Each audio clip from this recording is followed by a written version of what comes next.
All right. This is the question. Distance between object and screen is 100 centimeter. Lens produces an image on the screen. When placed at either of the positions 40 centimeter apart, means when for two positions it is producing the image on the screen. What should be the power? How to do this question?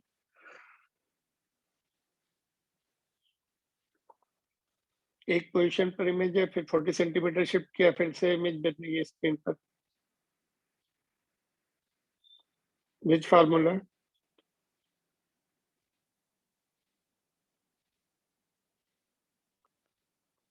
F is equal to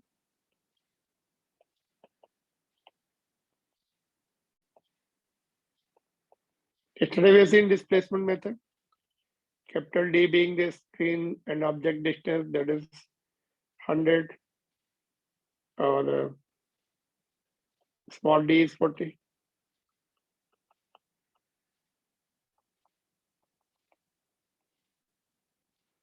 F मिल जाएगा, फिर power मिल जाएगी.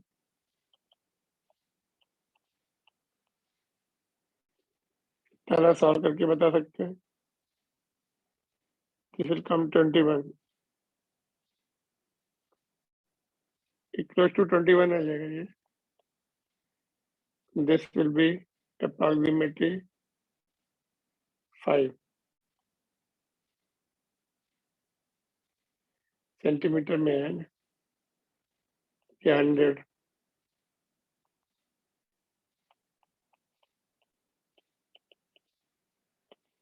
B option. Do you remember this formula yesterday we did? Displacement method. Yes, sir. All right.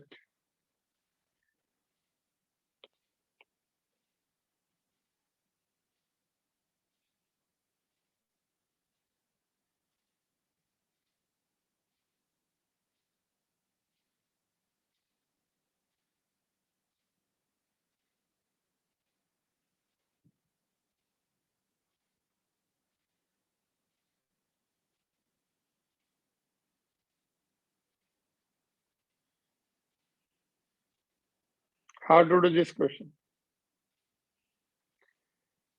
Convex lens produces real image M times the size of the object. What will be the distance of the object from the lens?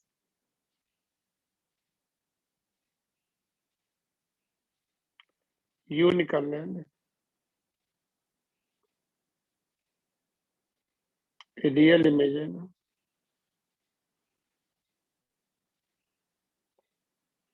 कौन सा formula लगाएं? Either you use the lens formula or magnification plus lens formula, or direct we derived one of the formula. M is equal to क्या था? F upon F plus U. For real image, M will be negative.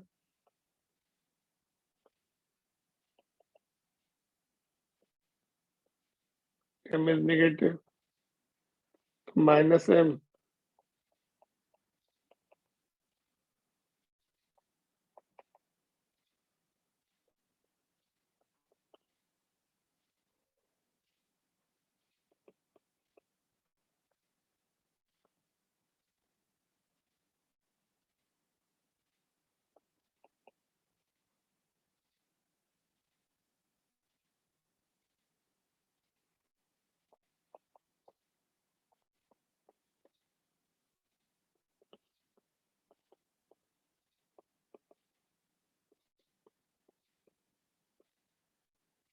Therefore distance.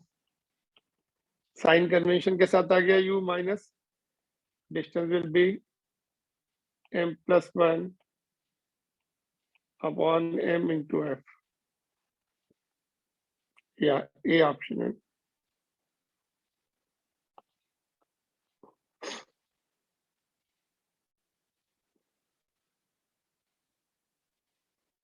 Magnification का shortcut formula बनाया हुआ हमने एक दूसरा F and U के terms में. Real image we take the magnification power, negative virtual image के लिए मैग्निफिकेशन पॉजिटिव लेंगे, तो रियल इमेज दिया हुआ है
ठीक है।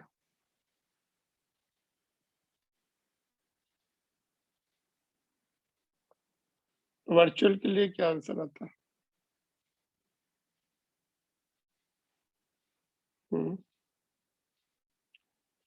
वर्चुअल के लिए कैसे करेंगे? एम पॉजिटिव ले लेंगे,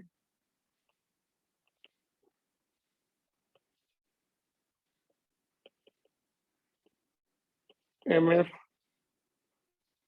plus M U is equal to F.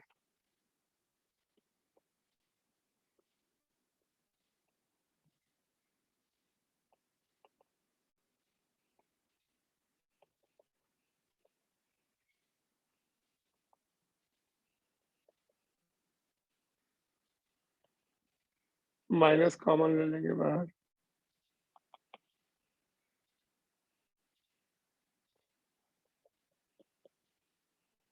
ये वाला ऑप्शन आता है।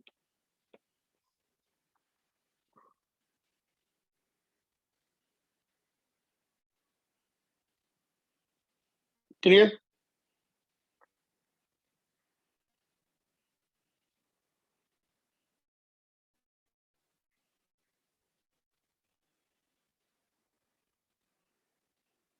ऐसे भी चेक कर सकते हैं, अगर हमने 2 पुट किया, 2 टाइम्स चाहिए, ये 3/2f 1.5f हमने कई बार डिस्कस किया था।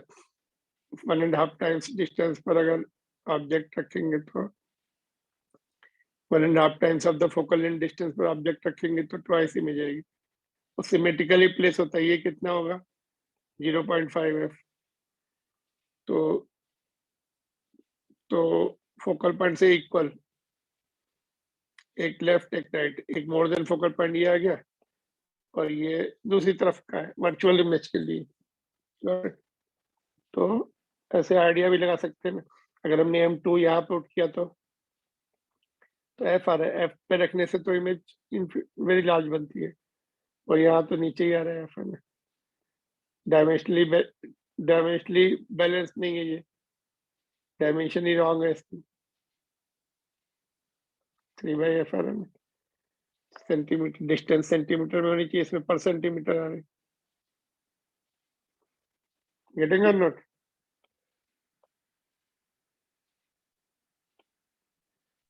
Yes, sir. Okay. How to do this question? Convex lens is in contact with the concave lens. Magnitude of ratio of their focal length is 2/3. Equivalent focal length is 30. What are their individual focal length?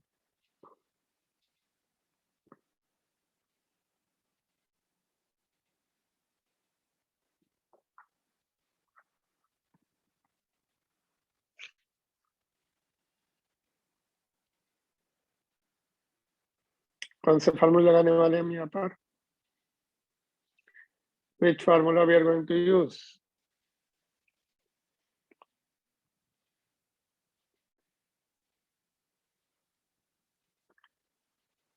Equivalent focal length का formula याद है?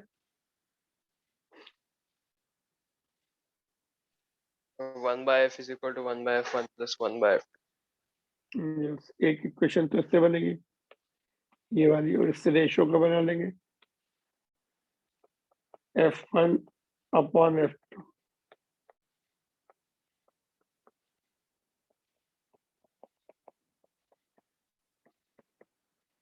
ये बन गया ratio है ना, 2/3 के ratio में होगी एक, है ना।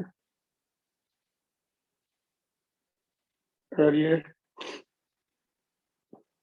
एक, अगर सपोज 75 है, उसका 2/3 कितना होगा? 50। बट एक प्लस एक माइनस होना चाहिए, ये और ये। इसमें भी 2/3 का रेशियो है ना, एक 15 है, इसमें भी है, इसमें भी है।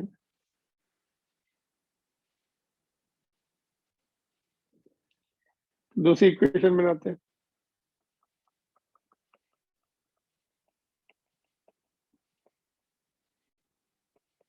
यहाँ पे देखो ध्यान से, अगर हमने F1 को पॉजिटिव लिया,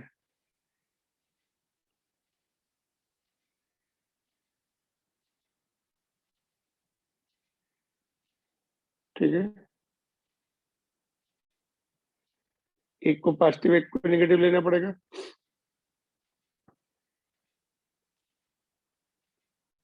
यहाँ से F2 निकाल लेते हैं,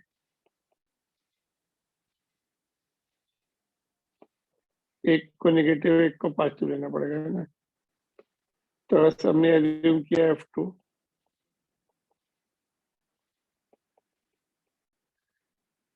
ये F1 हो गया, और ये F2 जो है नेगेटिव है, -2 ऊपर आ गया, है ना।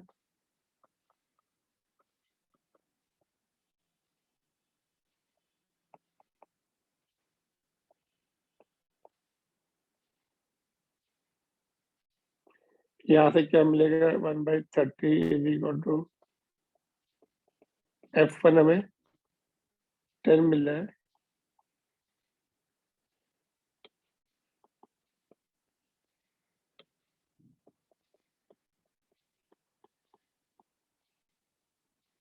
therefore F2 it should be negative। यहाँ पे मॉड में लिखा है हमने,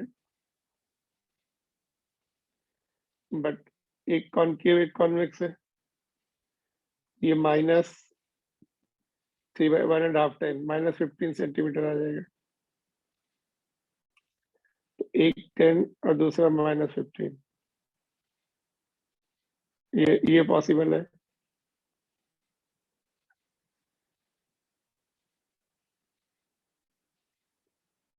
देखा जाए तो ये भी आ सकता है ना,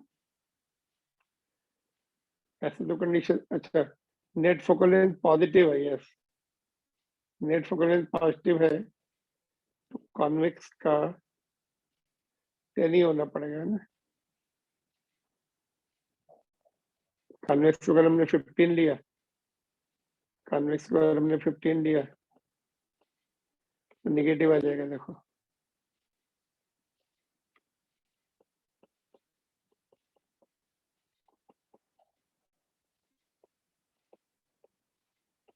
-30 आ जाएगा ना। तो हमारा एक ही ऑप्शन बच रहा है फिर, ये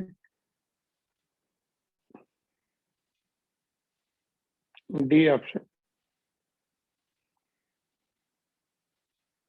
इन दोनों में कंफ्यूजन हो सकता है ना, बट अगर अगर हमारा नेट फोकल लेंथ पॉजिटिव दी है, convex has to be smaller positive value,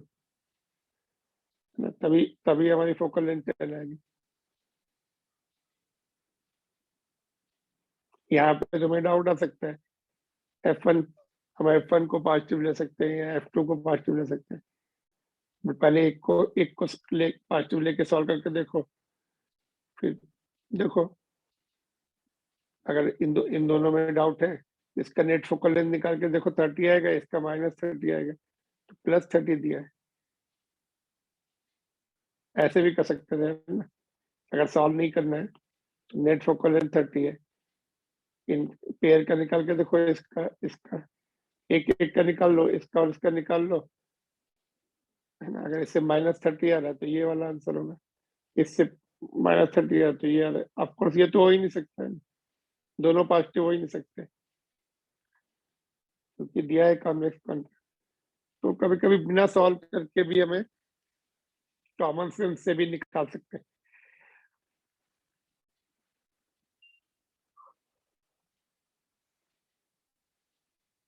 clear? तो डी ऑप्शन रहेगा।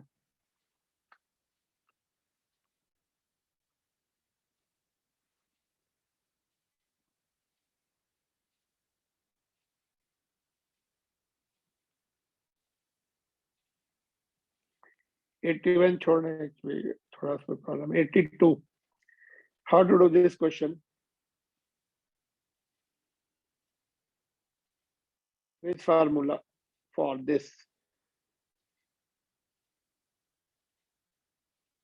Convex lens is acting as a concave mirror of focal length 0.2 when silvered from its plane surface. Refractive index is given, radius of curvature निकालना है ना।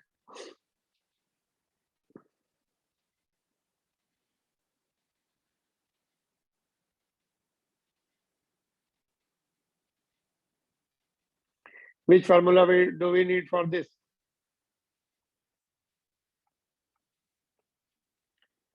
Silver polishing का formula याद है कुछ? 1/f net is equal to 1/f mirror, lens से 2 बार गई, 2 times of 1/f lens, mirror से एक बार, मिरर एक ही है तो 1/f है। कल किया था ये फार्मूला हमने। Yes, sir. यहाँ माइनस था और ये प्लस था, तो हमने माइनस इधर शिफ्ट कर दिया। तो कॉनकेव मिरर जैसा बिहेव कर रहा है, कितनी फोकल लेंथ? 0.2, तो ये कहाँ पे लिखेंगे हम? That is 20 centimetre. अब 0.2 ही रहने दो, ये नेट फोकल लेंथ है, कॉनकेव जैसा है इसलिए 0.2 माइनस में, है ना।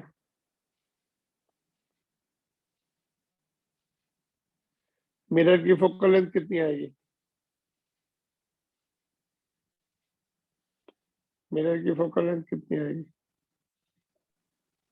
Infinite. तो 0 हो जाएगा ये टर्म, 1/infinite will be 0। यहाँ से आपको लेंस की फोकल लेंथ मिल जाएगी, कितनी आ रही? ये तो 0 हो गया, माइनस माइनस कैंसिल हो गया, FL is equal to 0.4। Focal length, lens जो है प्लेनो कॉन्वेक्स लेंस की फोकल लेंथ 0.4 आ गई है, sir no? Yes, sir. Cross multiply होकर इधर आ जाएगा, इधर आ जाएगा, माइनस माइनस कैंसिल हो गया। या लेकिन रेडियस ऑफ कर्वेचर निकालना है, तो कितना?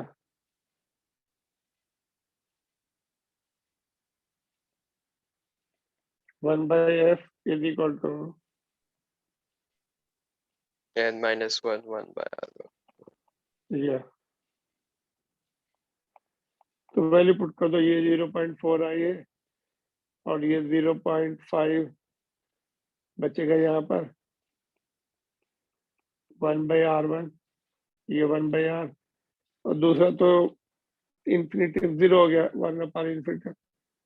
यहाँ से R इज इक्वल टू 0.4 का आधा, 0.2।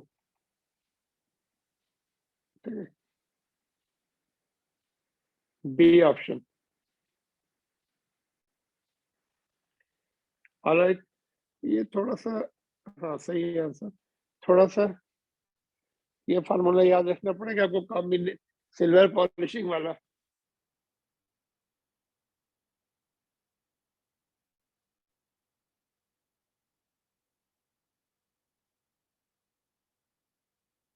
All they are asking. Clear?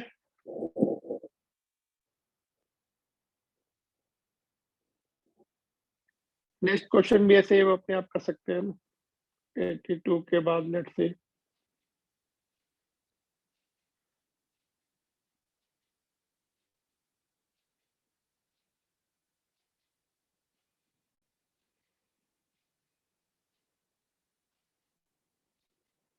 या ये भी सेम है, you can just do it.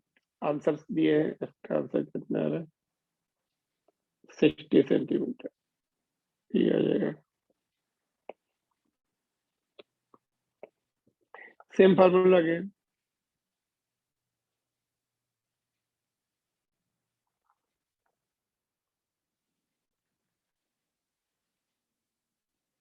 इसमें इस तरफ सर, इस तरफ किया हुआ है ना सिल्वर पॉलिशिंग, तो मिरर की फोकल लेंथ जो है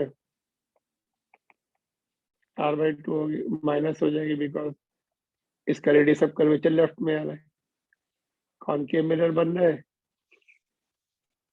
तो उसकी फोकल लेंथ नेगेटिव होती है।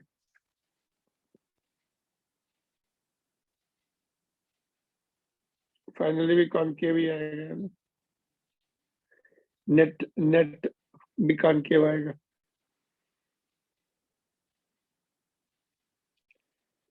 तो ये थोड़ा सा आपके लिए नया है, एक बार ये थोड़ा सा देखते थे।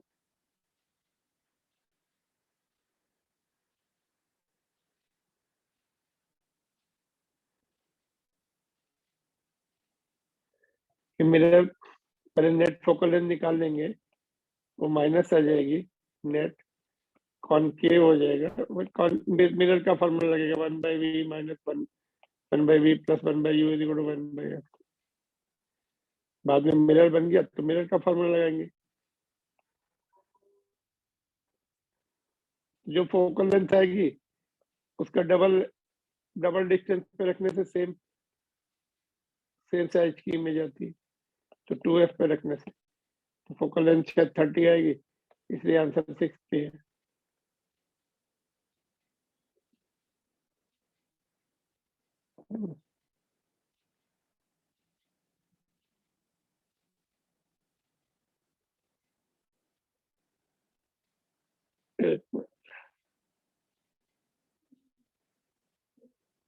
देख लेना, नहीं आता तो कल डिस्कस कर सकते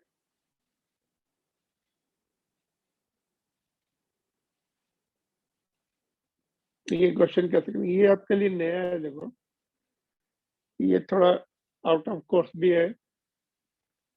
एक्चुअली जो डिस्पर्सिव पावर हमने उसमें पढ़ी है ना, प्रिज्म में पढ़ी थी है ना, तो लेंस के लिए because lens is as good as combination up to, ऐसे जब लेंस देखेंगे हम दो प्रिज्म का कॉम्बिनेशन है, इन्वर्टेड प्रिज्म, तो it is related to bending. Dispersive power prism कितना बेंड कर रहा है उससे रिलेटेड है। यहाँ पे फोकल लेंथ के साथ इनवर्सली प्रोपोर्शनल होगा, lesser the focal length more will be the dispersive power. तो लेंस के लिए ऐसा रहता है, नेगेटिव भी रहेगा, तो dispersive power ω1/ω2 is negative of f2/f1। Actually वो कैंसिल नहीं होती, वो हमें डिवाइड नहीं करना, वो डेरिवेशन में ही ऐसे आता है। तो यहाँ से देखो डिस्पर्सिव पावर का रेशियो क्या दिया हुआ है। एक्रोमेटिक में क्या होता है, एक कॉन्वेक्स होता है, एक कॉनकेव होता है, ऐसा रहेगा। हाँ, तो उनका जो रेशियो है 5:3 है।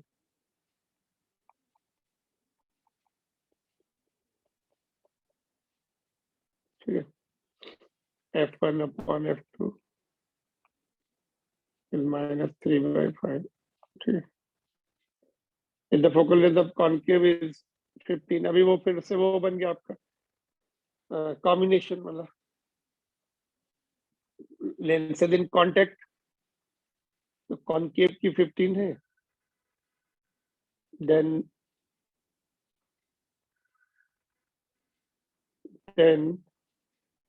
what is the focal length of other lenses? 3/5 plus 1/f is equal to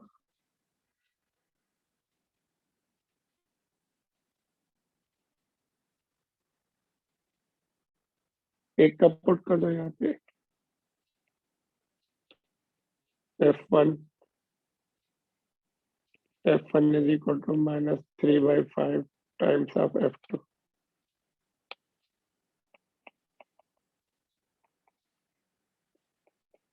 Minus 3/5. f2 is 15 minus 15. So f1 is 9 centimeter.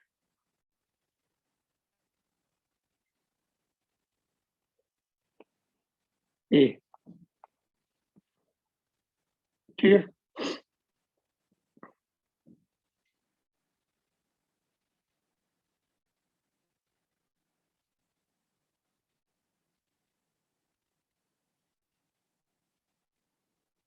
f2 को अदर ऑप्शन पॉसिबल देख अदर करके देखते हैं. f1 को अगर हमने 15 लिया,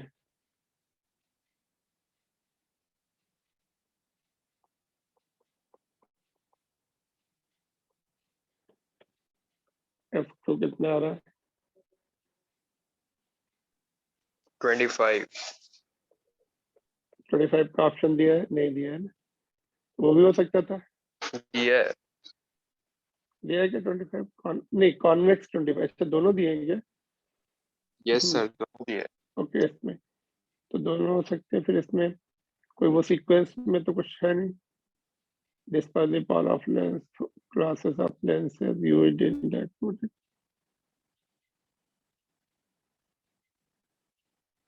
कैसे में क्यों मिल रहा है? क्या पहला लेंस हमें कॉन्वेक्स लेना है? 5:3 रेशियो 5:3. दोनों हो सकते हैं एनीवे.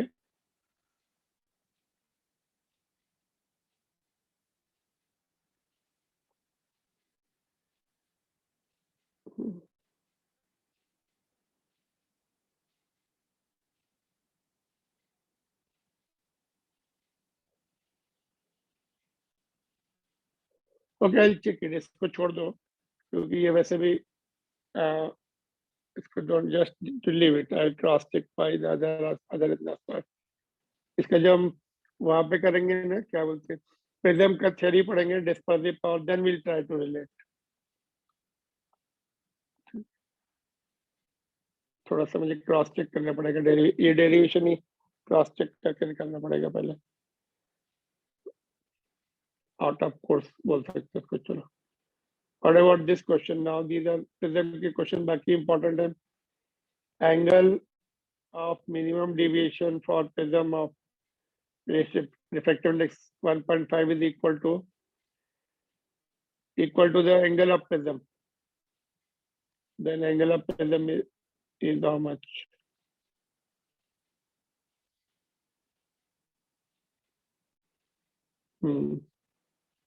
A निकालना है ना.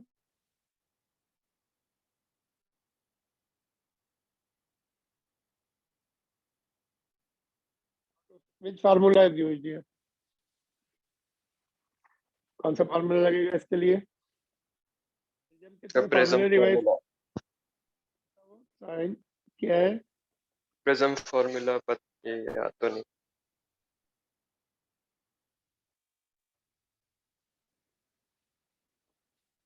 देखो, एक तो प्रिज्म फॉर्मूला ये है, refractive index and prism angle and minimum deviation angle. Sine A plus del M whole का del M by 2 A plus del M by 2 divide by sine A by 2. और जब डेरिवेशन किया था वहां पे ये एंगल ऑफ रिफ्लेक्शन, अंदर के जो एंगल ऑफ रिफ्लेक्शन से that is equal to the दोनों का sum is equal to prism angle. एक और डेरिवेशन में आए थे I plus E is equal to A plus del.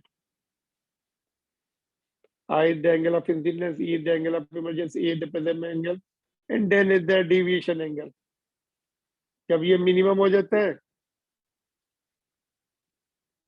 तो ये भी I के बराबर हो जाता है, I एंड E दोनों इक्वल हो जाते हैं। ठीक, जब ये मिनिमम नहीं है तो अनइक्वल है। Got it. तो ये तीन फार्मूले हमें लगेंगे प्रिज्म के लिए। तो first one is used here for this situation. Can you try solve and tell the answer. देखो सॉल्व करके कितना आ रहा है फर्स्ट फार्मूले से। Question number 85।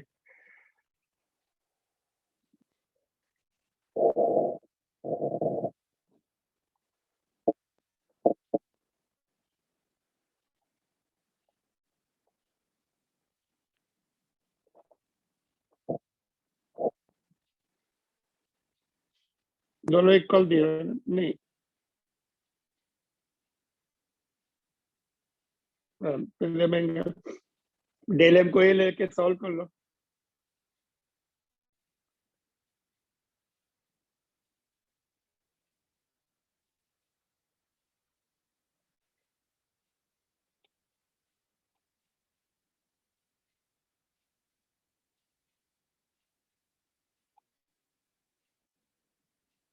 Del M is equal to A given है। ऐसे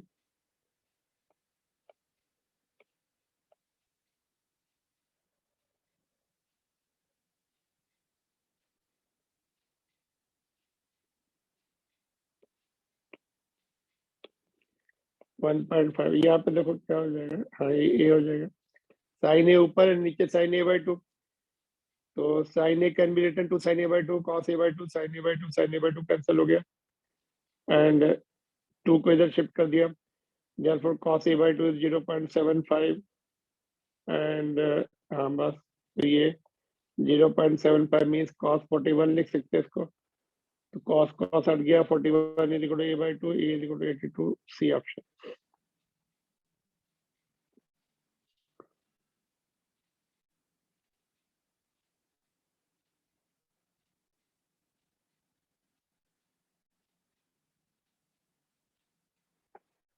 This is given है ना, यहाँ पे दिया minimum deviation is equal to angle of prism।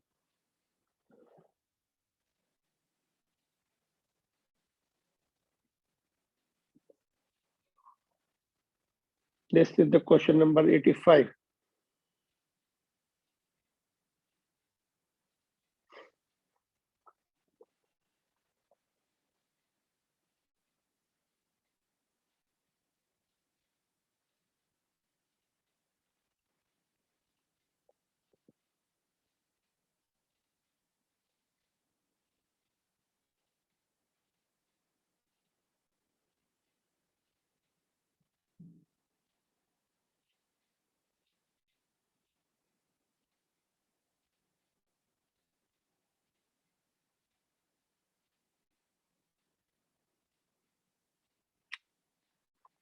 All right,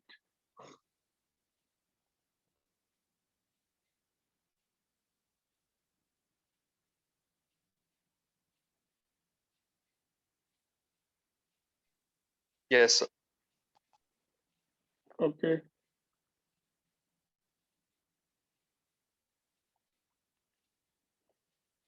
Refractive index is given, refracting angle is also given। For minimum deviation the angle of incidence will be I निकालना है ना। तो यहाँ से कैसे निकाला जाए।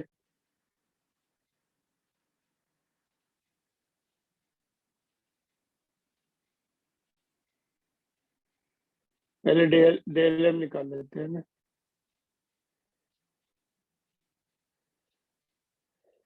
डेल एम निकाल लो प्रिज्म फार्मूले से। फिर वो लगा दो फार्मूला सेकंड वाला, I plus 2I is equal to A plus del M. A given del M निकाल के I will be A plus del m by 2। है ना। तो डेल एम निकालना पड़ेगा। क्या कोई और इजी मेथड है? एक मिनट देखो। नो, डायरेक्ट कुछ आ रहा है समझ में कि कोई कर ले, ठीक है, वो भी इजी आ जाएगा, मतलब वो भी टाइम नहीं लगेगा। एन इज पहले एन इससे निकाल लो। एन इज इक्वल टू क्या होता है, sine A plus del M by whole का 2 divide by sine A by 2। यहाँ से डेल एम मिल जाएगा आपको, फिर वही i plus i is equal to A plus del M.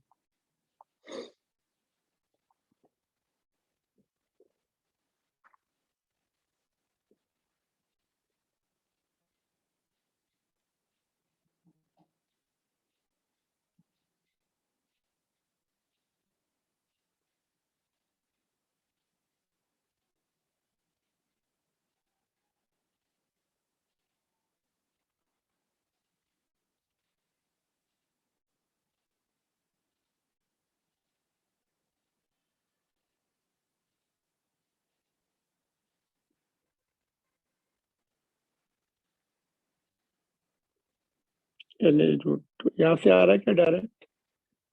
Okay, अगर हम यहाँ से ध्यान से देख, एक मिनट ऐसे देख, तो ये फार्मूला है present formula, this is nothing but sine I, whole thing is I, पूरा आई होता है और नीचे का साइन आर, नीचे वैसे रहने दो, क्रॉस मल्टीप्लाई कर लो।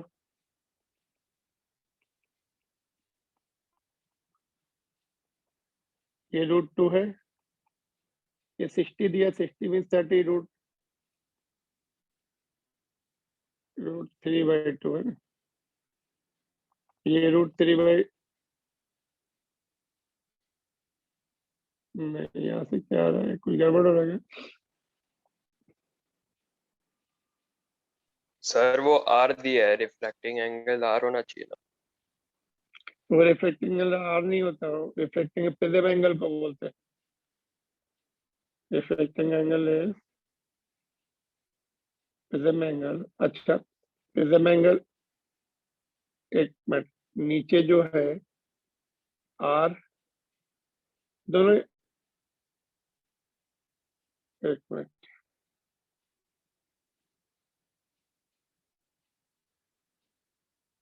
नहीं तो अभी यहाँ से एक्चुअली आई आ रहा है ना हमें, for for minimum deviation the angle of incidence, नहीं आई ही निकाले। एक मिनट, ये जो दिया है ना, एक minute just hold on, derivation भी तो हमने इस लॉ से किया है। तो ये ए जो है, ये जो दिया है ना reflecting angle of prism, A 60, reflecting angle of prism ए को बोलते हैं, आर को नहीं बोलते, वो एंगल ऑफ रिफ्लेक्शन से। तो यहाँ से भी आना चाहिए, ये होल थिंग इज आई।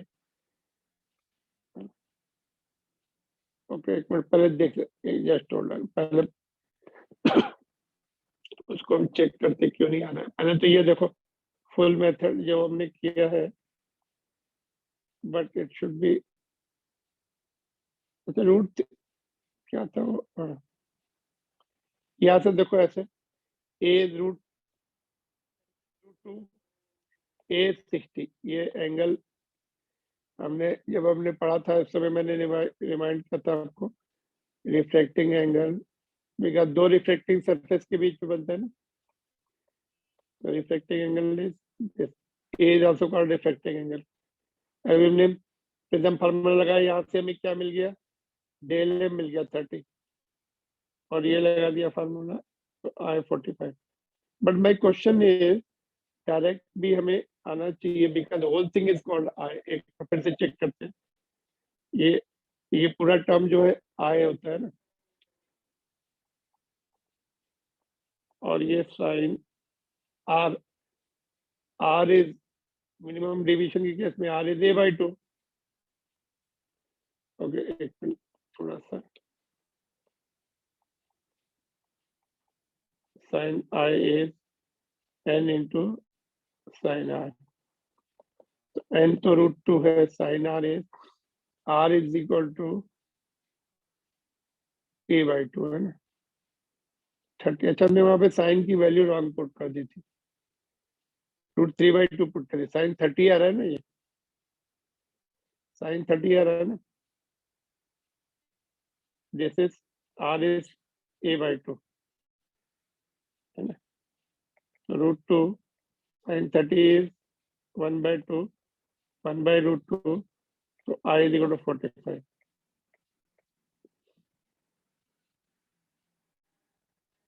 यहाँ पे हमने 60 की वैल्यू पुट कर दी थी √3/2, इसलिए नहीं आ रहा था। ठीक है, तो दिस इज इजी मेथड। अगर तुम्हें कॉन्सेप्ट अच्छे से क्लियर है तो you can save your time by reducing the steps. तो ये सब की जरूरत ही नहीं थी। जब हमने डेरिवेशन किया था तो साइन आया भाई, यहाँ पे वैल्यू पुट कर दी थी, आई की वैल्यू ये आई थी, और आर की वैल्यू a/2 पुट कर दी थी हमने, याद है, अल्टरनेट मेथड है।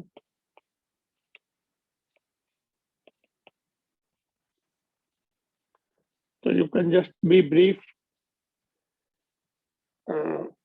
and save with saving the time in every question.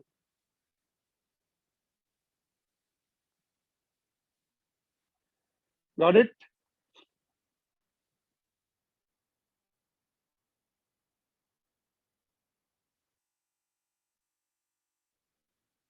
Are you there?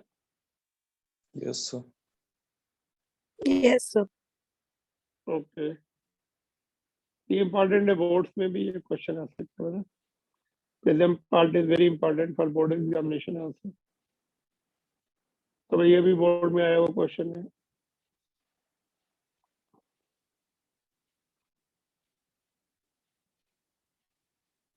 ये thin prism का है, ये भी आ सकता है board examination में.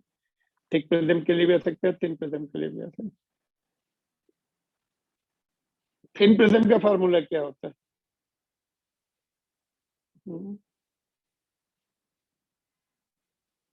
थिन प्रिज्म के लिए वो साइन हटा के हमने क्रॉस मल्टीप्लाई करके किया था, तो n इज इक्वल टू ऐसा कुछ आया था.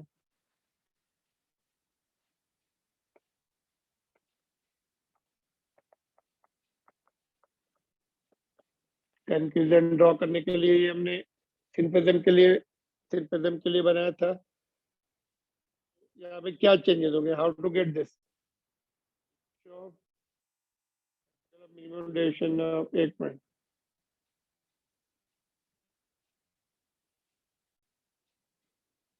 हाँ, एक तो ये डेल वन आ जाएगा एयर में, डेल वन कर दो, उसको कितना आएगा? एयर में जो एन होता है ग्लास का ही लिया जाता है, ए.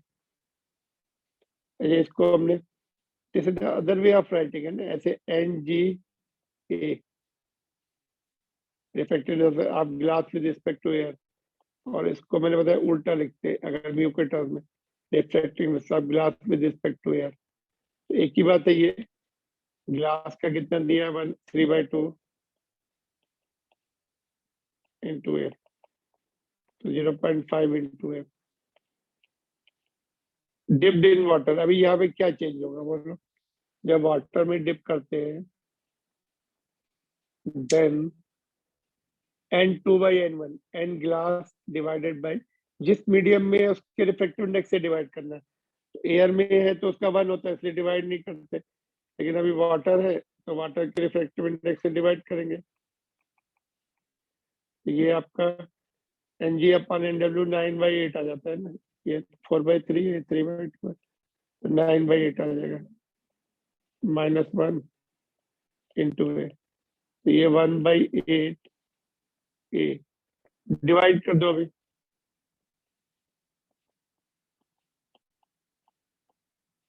1/8 है तो 4 आ जाएगा. यहाँ पे कोई मिस्टेक है क्या? एक minute. Ratio of angle of minimum deviation of thin prism in air, तो 4 आ रहा है ना. एयर में ज्यादा डेविएट होती है ना, तो आंसर में मिस्टेक है.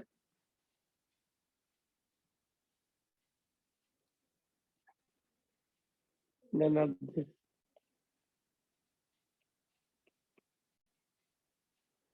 देखो जब एयर है एक पे ऐसे ऐसे समझो,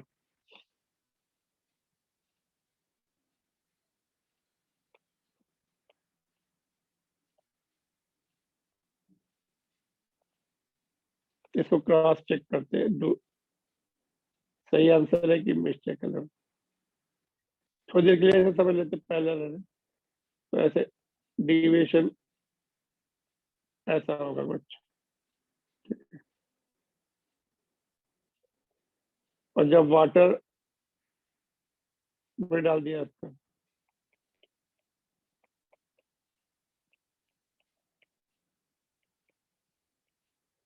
थोड़ी देर के लिए एज्यूम करो कि सेम रिफ्रैक्टिव इंडेक्स का वाटर लिक्विड है, तो अनडिविएटेड चली जाएगी। सराउंडिंग मीडियम की डेंसिटी बढ़ी तो उसका डिविएशन यहाँ से काउंट हो गया, ये डेल 1 है और ये डेल 2 है। तो which one is more? First case में इनिशियली एयर में मोर है कि नहीं? Yes. Time Yes, sir. उसमें डाल दिया जिसका रिफ्लेक्टेड सेम है, तो डिवीजन 0 हो जाएगा, तो नीचे 0 आएगा। फिर वाटर में 1/8 आ रहा है, वाटर में डिक्रीज हो रहा है। अच्छा, ये उससे रिलेट नहीं कर सकते क्या? लेंस वाले लेंस की फोकल लेंथ 4 टाइम्स हो जाती है वाटर में, है ना? तो ये देखो, इसको थोड़ी देर के लिए ऐसे ऐसे कंप्लीट कर लो, ये लेंस बन गया, इसको भी नीचे एक लगा दो, ये लेंस बन गया, फोकल लेंथ 4 टाइम्स हो गई, है ना? बट यहाँ पे डिवीजन पूछा है ना? तो डिवीजन कम हो रहा है, फोकल लेंथ बढ़ती है तो डिवीजन कम होता है ना, जैसे। तो division is more in air, less in water.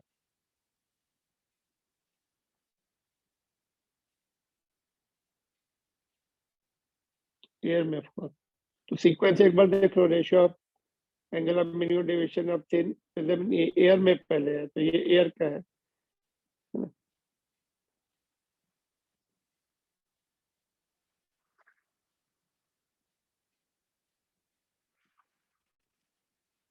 Clear? तो ये थोड़ा सा लॉजिकली सोचना पड़ेगा इसमें ना, तो आंसर्स एक भी मैच नहीं कर रहे हैं।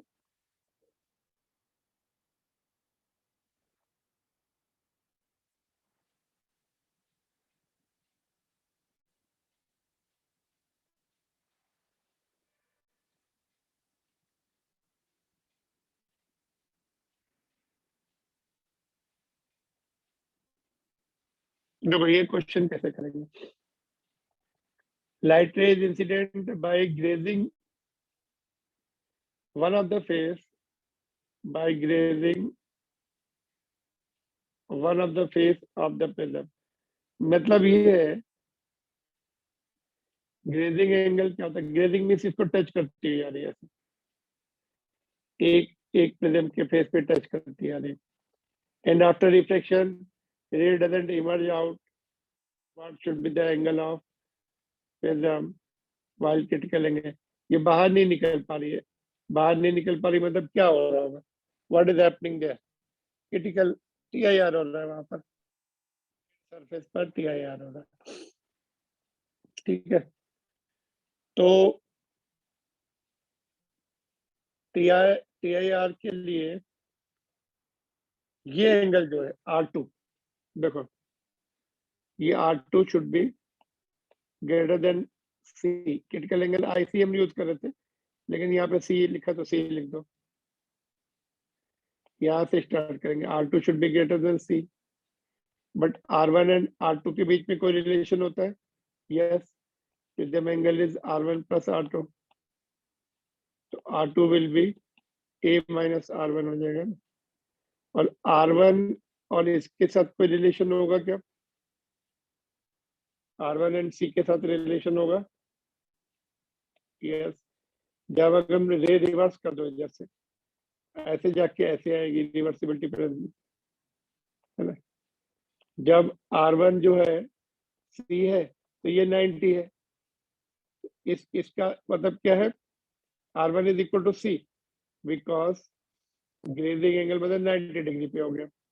जब इसको रिवर्स करेंगे तो यही सी हो जाएगा और ये ऐसे चली जाएगी 90 डिग्री पर। ठीक है, तो यहाँ से देखो सबसे पहले तो कंडीशन हमें मिलेगी R1 is equal to C.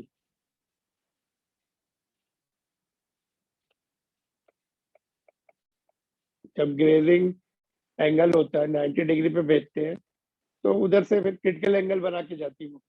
Because जब हम रिवर्स करेंगे, जब क्रिटिकल एंगल होगा तो 90 डिग्री एंगल पे निकलती रेयर मीडियम में, तो उसका उल्टा कर सकते हैं हम। जब इधर से 90 भेजेंगे तो उधर से क्रिटिकल एंगल होता है। सबसे पहले तो ये मिल गया हमें R1 इज इक्वल टू सी। ठीक है, आल्सो दूसरा रिलेशन कौन सा यूज है, R1 plus R2 is equal to A होता है। डेरिवेशन में हमने किया था, यहाँ से हमें क्या मिल गया, R2 की वैल्यू मिल गई। अगर वैल्यू पुट कर दो यहाँ पे, R1 की वैल्यू सी पुट कर दो, C plus R2 is equal to A. यहाँ से हमें R2 क्या मिला, ए माइनस सी। ठीक है, R2 मिल गया सी के टर्म पे। Now if R2 is greater than C, then ray will not emerge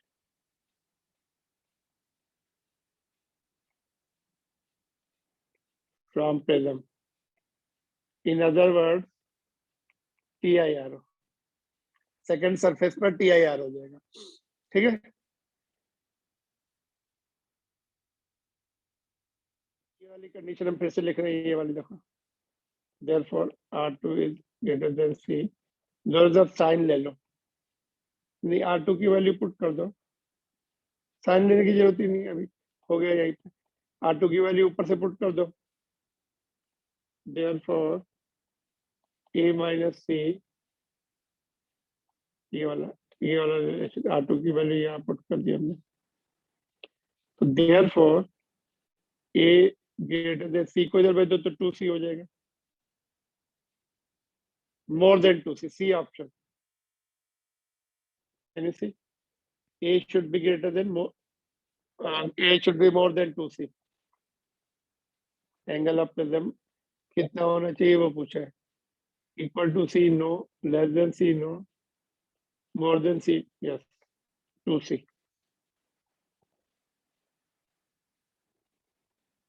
equal to क्या होगा, इक्वल टू में फिर ये ऐसे आ जाएगी, तो हम बोल सकते हैं कि बाहर निकली है ना, टच करते हुए आ रही तो बाहर ही निकल गई वो। और लेस देन 2C है तो बाहर, ये ऐसे बाहर इमर्ज आउट हो जाएगा।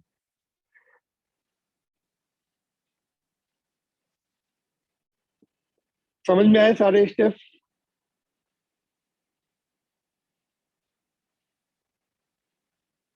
Are you there? Yes, sir.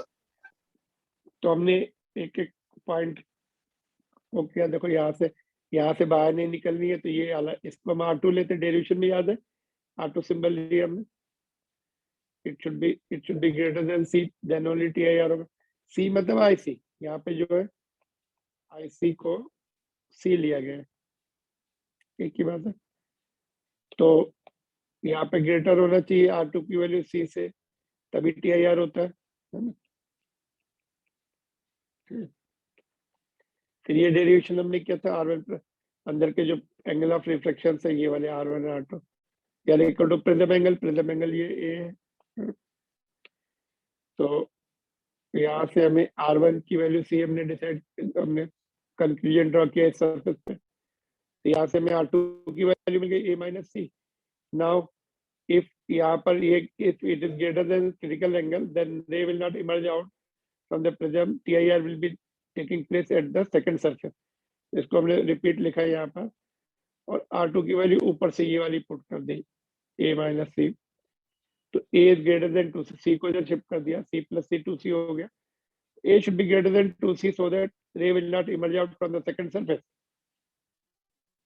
Got it? C option है। मतलब इसको ऐसे समझ लो, अगर तुम ये क्वेश्चन ऐसे भी आ सकते हैं, अगर मैं बोलूं कि A आपका 40 डिग्री है, तो what are the possible angles so that ray will not emerge out. ये मैं आपको दे दूं 80 डिग्री यहाँ पर, फिर यहाँ पर 70 डिग्री दे दूं, यहाँ पर 81 डिग्री दे दूं, और ये नन। कौन सा ऑप्शन लिखेंगे? Greater than,